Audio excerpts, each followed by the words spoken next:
El Señor esté con ustedes. Y con tu espíritu.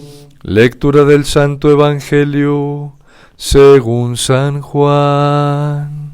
Gloria a ti, Señor.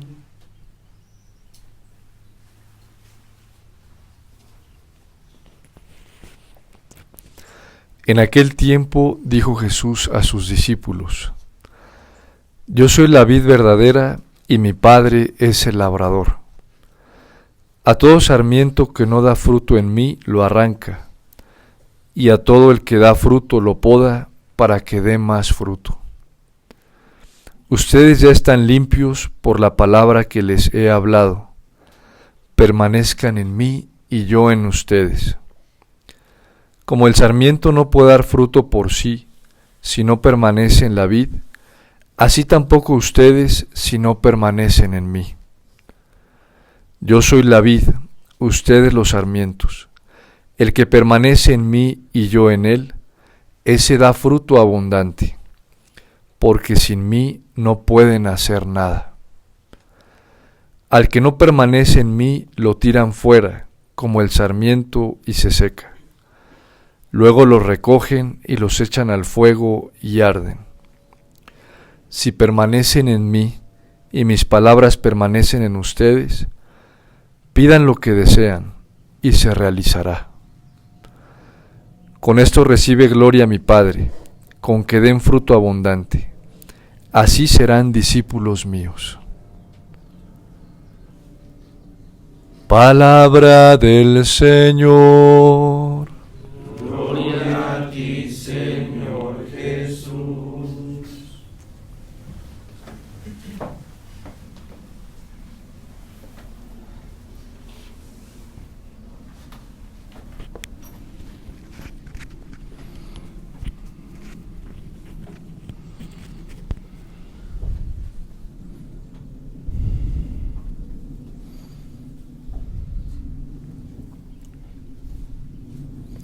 Nosotros ya hemos sido injertados en la vid, pertenecemos a la vid, somos un sarmiento de la vid. San Pablo dirá en la carta a los romanos que nosotros hemos sido tomados sin pertenecer a la vid y hemos sido incrustados en ella para participar de la misma vida de la vid. Cristo es la vid. Y por el bautismo nosotros fuimos insertados en él. Somos sarmientos de los cuales el Señor espera mucho fruto. No solamente espera fruto, sino que espera mucho fruto.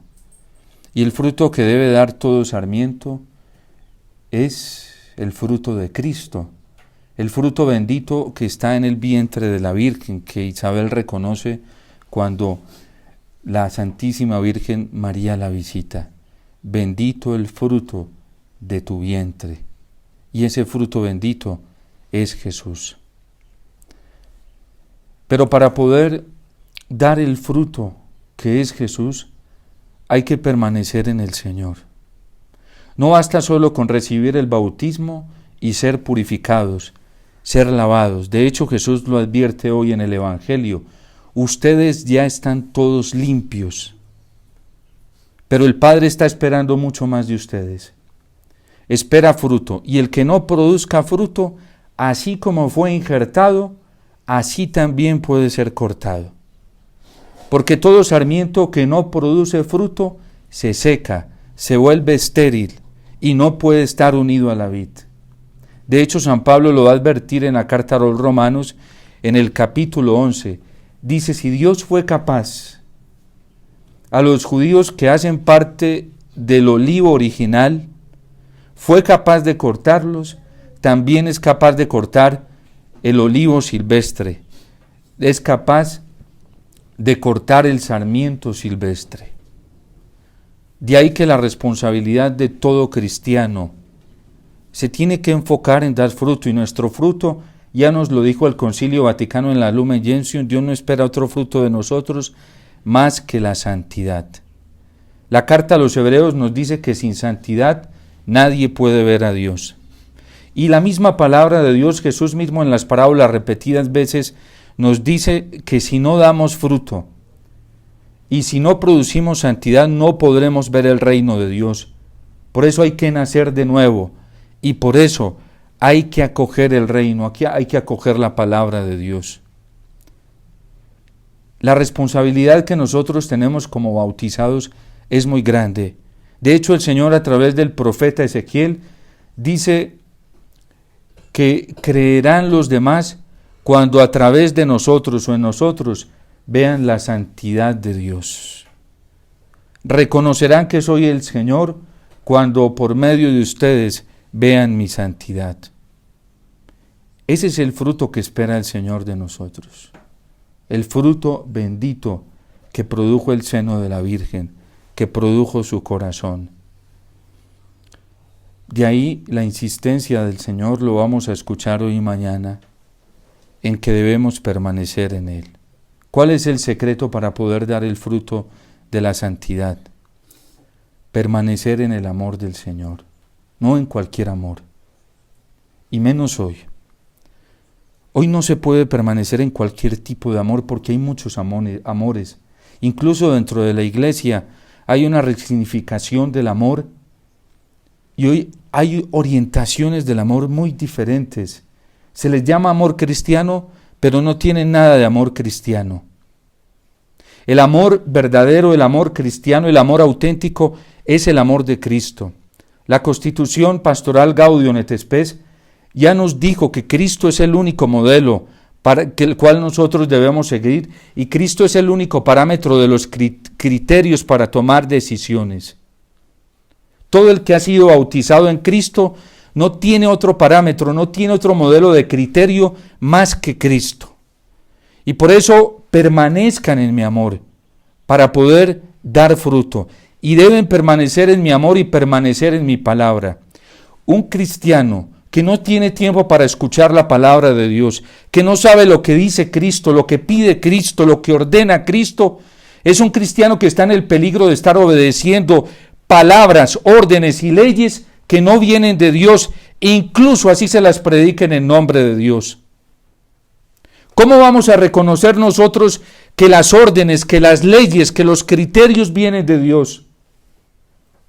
Si no escuchamos a Jesús, si no conocemos su palabra, si no estamos familiarizados con su evangelio, ¿cómo vamos a dar fruto si ni siquiera conocemos su palabra, si ni siquiera tenemos el suficiente tiempo para escucharlo, para familiarizarnos con él?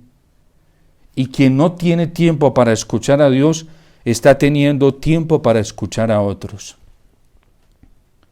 Ese espíritu mundano que tanto ha denunciado el Papa Francisco. Y dice él, un espíritu mundano que se ha convertido en una cultura, en una práctica o en una costumbre. Es tan delicado el momento que estamos viviendo hoy al interno de la iglesia, que cada uno tiene una tipología de Dios diferente. Cada uno tiene una tipología de Cristo muy diferente. A cada uno está exigiendo comportamientos cristianos a la manera del Cristo que tiene en su propio criterio, pero no del Cristo del Evangelio, no del Jesús del Evangelio, no del Jesús que nos ha predicado la iglesia, no del Jesús que la iglesia nos ha testimoniado. Hoy se hace un juego muy dialéctico con la misma palabra de Dios y con el mismo Evangelio, y nos están transmitiendo palabras que supuestamente son de Cristo sin ser de Cristo. Y nos están predicando evangelios que supuestamente son de la iglesia y los ha sostenido la iglesia, pero la iglesia nunca los ha predicado. Hoy hay una cantidad de doctrinas llamativas y muy extrañas, fábulas sobre el evangelio, fábulas sobre Cristo, y abundan en los púlpitos, abunda en la boca de muchos pastores, abunda en la boca de muchos religiosos y religiosas, pero un Cristo que no coincide con el Jesús del Evangelio. Y esa es la verdad en la que nosotros debemos permanecer, en la palabra de Jesús, en el Evangelio de Jesús, en lo que Jesús dijo, porque Jesús es la máxima revelación del amor del Padre. Precisamente hoy la iglesia lo está pidiendo en la oración colecta. Dios, que amas la inocencia y la restauras, concédenos caminar en la luz de la verdad para no caer en el error al cual hemos renunciado. Los bautizados ya renunciamos al mundo. ¿Cómo es posible que haya cristianos que sigan viviendo para el mundo, que tengan los criterios para el mundo y se declaren católicos? ¿Cómo es posible que hoy haya dentro de la iglesia quienes dicen ser discípulos del Señor, pero están ofendiendo al Señor? No les importa en nada faltar a los mandamientos, pero dicen que aman al Señor. ¿Cómo es posible que haya evangelizadores hoy, guías dentro de la iglesia, que están admitiendo, tolerando y promoviendo toda clase de ofensas contra el Señor y contra su palabra? ¿Cómo es posible? De cristianos no tienen nada, ni siquiera el nombre, porque al nombre de Cristo no se le está haciendo honor. Lo que estamos haciendo es difamar al Señor. ¿Cómo es posible que hayamos llegado a eso? Hoy en Colombia, que estamos, por ejemplo, en vísperas de elecciones, Dios nos está probando. Así como nos probó en la pandemia, Dios probó nuestra fe. Y nos probó en torno a lo más valioso, al tesoro más grande para la fe, que es la Eucaristía. Y Dios dejó que pasaran las cosas.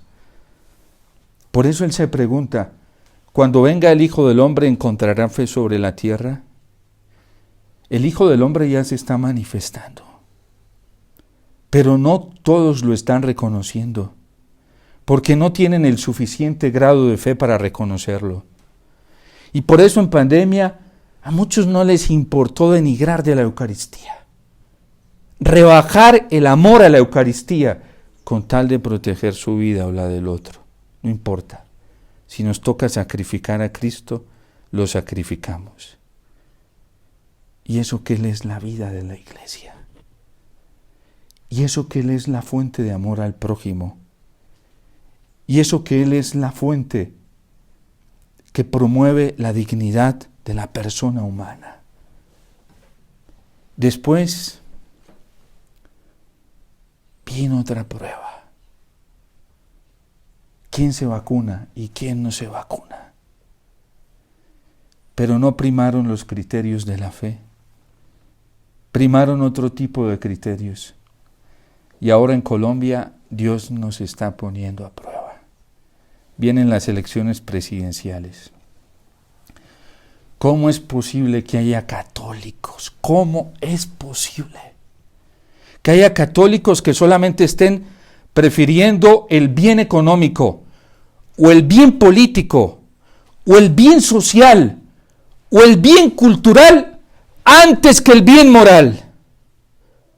¿Cómo es posible que hoy haya dentro de nuestra iglesia a quienes les interese para un ejercicio democrático como criterio solamente el bien económico, o el bien político, o el bien social, o el bien cultural? Y no les va a importar votar por candidatos que promueven el aborto o están a favor de él, que están en contra de la vida o la favorecen, que están a favor de la inmoralidad sexual en todas estas tendencias, ideologías, como la ideología de género. ¿Cómo es posible que haya católicos que digan que entre dos males hay que escoger el menor, cuando la iglesia ya nos lo ha enfatizado? El fin no justifica los medios, y no es correcto moralmente hacer un mal para obtener un bien. Eso no es católico, eso no es cristiano. Y quien tenga dudas, que vaya y repase los criterios morales de la iglesia en estos más de 2000 años, los criterios que la iglesia ha tenido en su tradición, en su magisterio auténtico. El catecismo es muy claro en este aspecto, cuando nos habla de la conciencia moral y de la libertad moral, de la conducta moral. Pero ¿qué hace el catecismo? Recoger todo el contenido de la tradición moral de la Iglesia y del magisterio auténtico. El que verdaderamente está en la luz de la verdad. Por eso la Iglesia hoy le suplica al Señor que nos conceda permanecer en la luz de la verdad. Un cristiano auténtico que quiere permanecer en el amor de Cristo, que quiere permanecer en su palabra, se la juega toda por la verdad. Toda por la verdad. ¿Quién dijo que el fruto que el Señor está pidiendo de nosotros es un fruto a medias? Dios nos está llamando a la santidad. Y si no vivimos en la santidad y para la santidad, no podemos ver el reino de Dios, no porque yo lo diga, porque es la condición que pone Jesús. Todo sarmiento que no permanece unido a la vid, y para permanecer unido a la vid, tenemos que tener los criterios de la vid. Tenemos que permanecer en el amor de la vid, que es el amor de Cristo. Yo les doy un mandamiento nuevo, que se amen los unos a los otros, pero no de cualquier manera. No de cualquier manera. No es un amor que tolera el pecado. No, Cristo no solo lo denunció, sino que lo destruyó. Combatió el pecado. Cristo se declaró enemigo del mundo. Cristo y el mundo no son compatibles. El mundo me ha odiado. Y ayer lo decía, el príncipe de este mundo no encontrará nada en mí, porque yo amo al Padre y he guardado su palabra. ¿Cómo es posible que hoy el mundo pueda encontrar cabida en nuestro corazón de cristianos? ¿Cómo es posible que nos declaremos discípulos de Cristo, soldados de Cristo, y el mundo esté teniendo cabida en nosotros? Esas costumbres, esas culturas, ese espíritu mundano del que ha hablado el Papa Francisco. O somos o no somos. Por eso al Señor no le gusta para nada la tibieza. Al tibio, dice el libro del Apocalipsis, estoy a punto de vomitarlo. O somos o no somos. La vida cristiana es eso. Permanecer en el Señor significa eso. El Papa Benedicto XVI, en una entrevista que le hacían sobre el acontecimiento de Fátima por allá en los años, pasados los años 80, que todavía no se había revelado la tercera parte del secreto. Le preguntaban si ya lo había leído y dijo que sí, pero que no iba a hacer mucha referencia a ello. Y le dicen, díganos algo sobre la tercera parte del secreto. Y dice, lo único que voy a decir es que Dios a través de la Virgen nos está llamando a tomarnos la vida en serio. Porque andamos jugando. Hoy jugamos a ser cristianos, jugamos a ser católicos, pero nuestra conducta, miren, si ustedes quieren ir a repasar cómo debe ser la conducta de un cristiano católico, vayan a la tercera parte del Catecismo de la Iglesia Católica. Allí la Iglesia define con mucha claridad cuál es la conducta de un auténtico cristiano y cuál es el cristiano que vive en el Espíritu. Porque tiene una conciencia moral parecida a la de Cristo. Porque opera en su facultad de la libertad cuando toma decisiones según Cristo. Cristo es el parámetro de sus decisiones. Porque todos los actos morales que realiza, sus sentimientos, son los sentimientos de Cristo. ¿Cómo estamos formando hoy nuestra conciencia? A mí me da mucha pena cuando un sacerdote, un pastor, dice no, le dice a un cristiano de los actuales, de los de hoy, les dice no, obren según su conciencia. Y hoy muchos cristianos no tienen bien formada su conciencia, la tienen formada pero por el mundo. Es que lo acaba de decir el Papa Francisco hace unos días. Ese espíritu mundano que se convierte en una costumbre, es una cultura. Está en el criterio, en la mentalidad de muchos cristianos. A uno le da dolor ver religiosos, religiosas, sacerdotes con unos criterios tan lejos de Jesús, tan lejos. A uno le da mucha tristeza ver hoy como muchos bautizados, matrimonios, disque católicos, disque creyentes, con unos criterios tan lejos del Evangelio y de la Iglesia.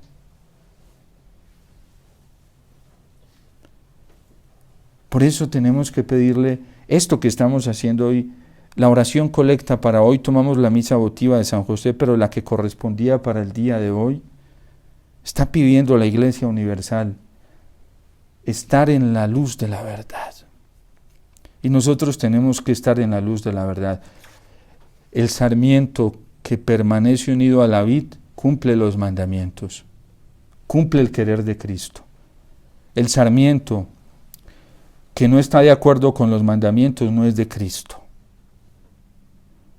Que no está de acuerdo con la petición, con las exigencias del Evangelio, no es de Cristo. Padre, yo soy libre, es verdad. Dios respeta tu libertad. Pero las consecuencias de un no al Señor son muy graves. Serán muy graves. Es que yo hago lo que quiera, sí es verdad. Dios se la jugó toda con nosotros al habernos dado la libertad. Y Dios sabía que era un riesgo muy grande, porque o podíamos optar por la vida y la salvación eterna, o podíamos optar por la muerte y la perdición eterna. De ahí que son tan delicadas nuestras decisiones, porque toda decisión que nosotros tomamos tiene consecuencias, positivas o negativas, pero las tiene, y eso Dios no lo puede evitar. Si optamos por el pecado, va a tener consecuencias de muerte. Si optamos por el mundo, van a tener consecuencias de perdición para nuestra alma. Si optamos por Cristo, van a tener repercusiones de vida y repercusiones de vida eterna para nuestra alma. La gente no sabe que se está jugando su destino eterno. La gente cree que solamente está para aquí, para un momentico y ya.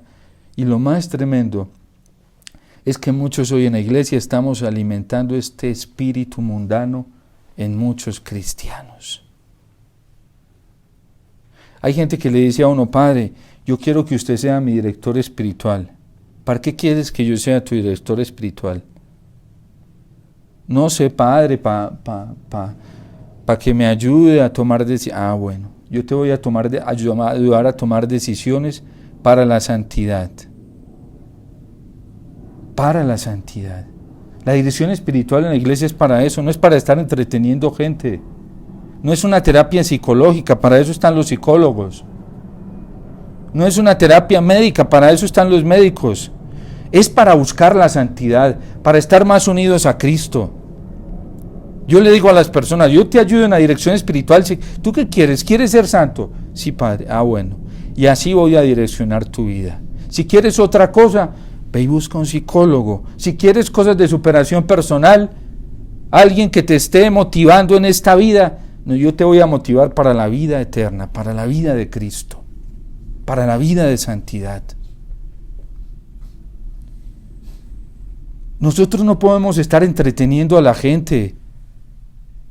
Y si la gente está en el error y pide nuestra ayuda espiritual, hay que decírselo. Yo veo unas cosas tan impactantes en el confesionario. Mira, esto que estás haciendo, así de una, lo que estás haciendo no está bien. Esto ofende al Señor.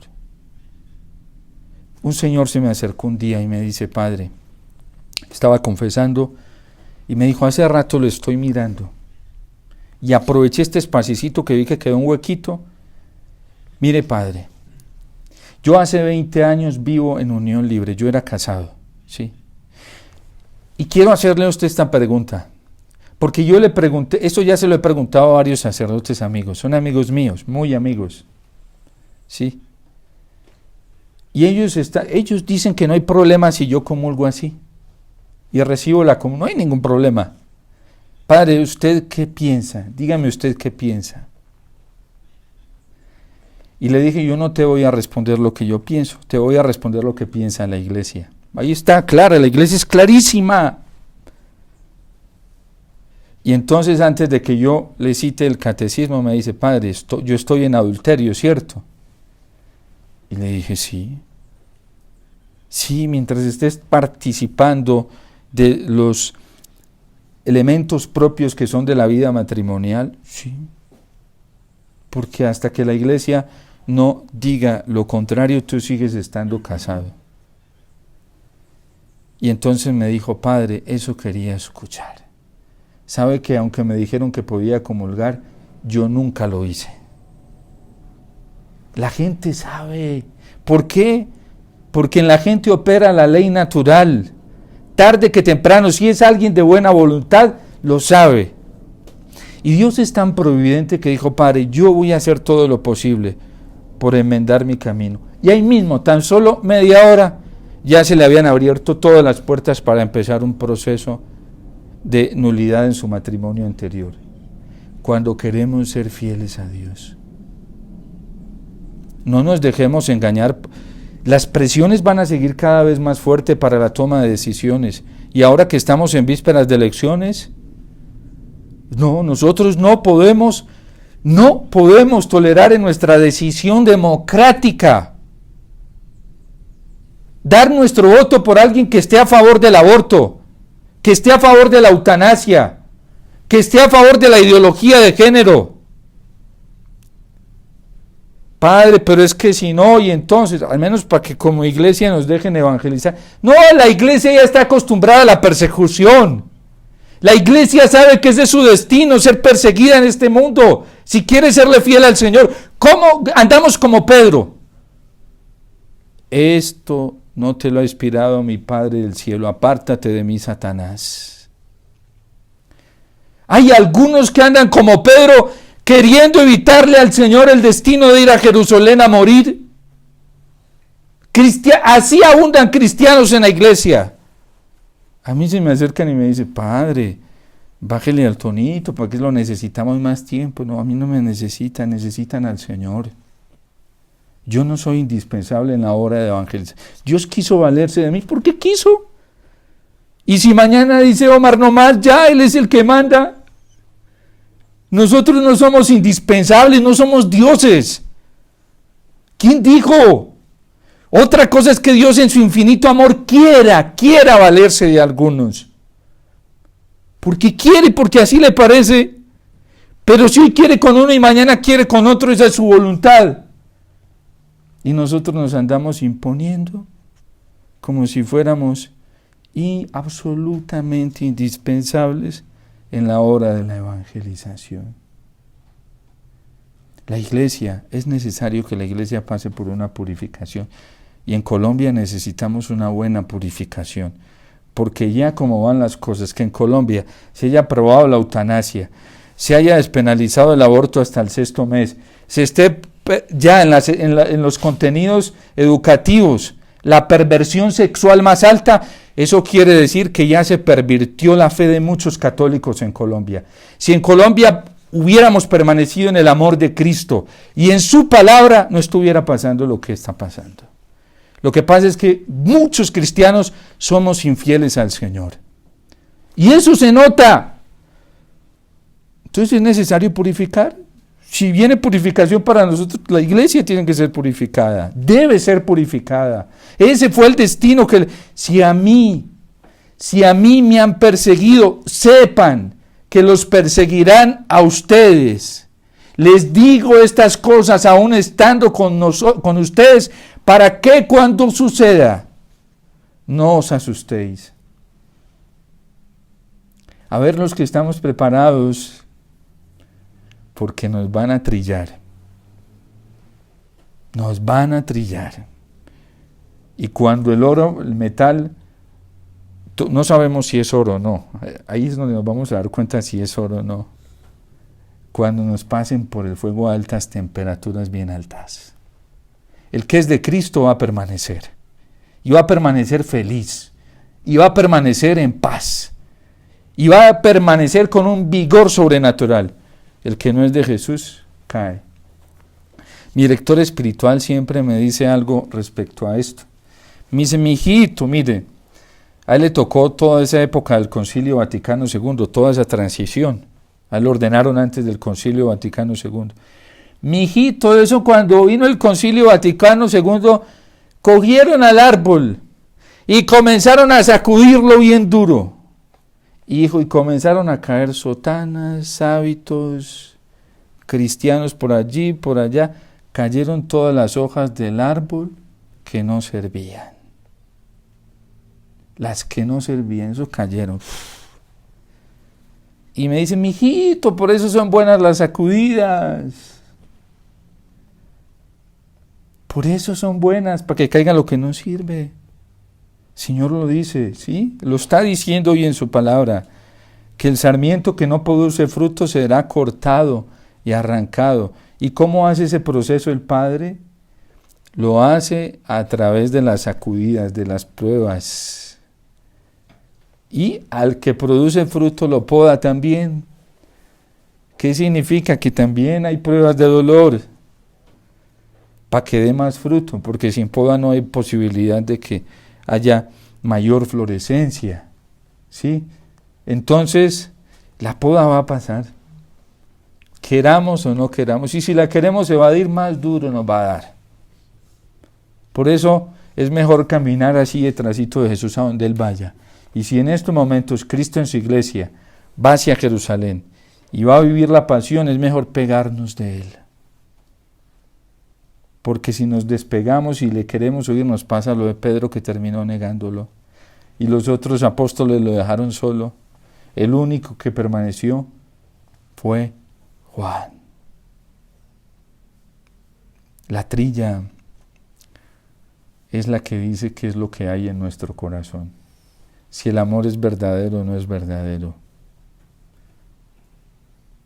Por eso yo siempre recuerdo lo que me dice mi director espiritual: mi hijito, nunca le bajes a la exigencia, porque ahí es donde te vas a dar cuenta si tienes verdadero amor, si tu amor es auténtico por el Señor o no.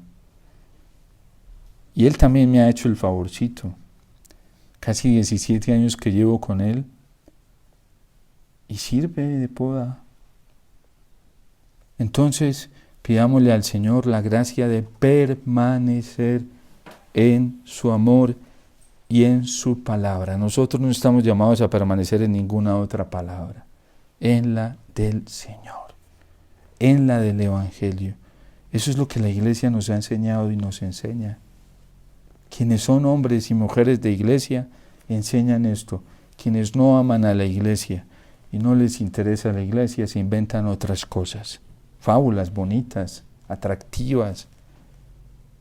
Pidámosle entonces a la Virgen que ella nos dé la gracia de permanecer muy cerca del amor que es su Hijo y que se manifiesta en la Eucaristía, de escuchar siempre la palabra del Señor, que es lo único que nos garantiza la permanencia en el amor de Cristo, para cuando venga la trilla, venga la poda, podamos resistir. Dios te salve María, llena eres de gracia, el Señor es contigo, bendita tú eres entre todas las mujeres, y bendito es el fruto de tu vientre, Jesús. Santa María, Madre de Dios, ruega por nosotros los pecadores, ahora y en la hora de nuestra muerte. Amén.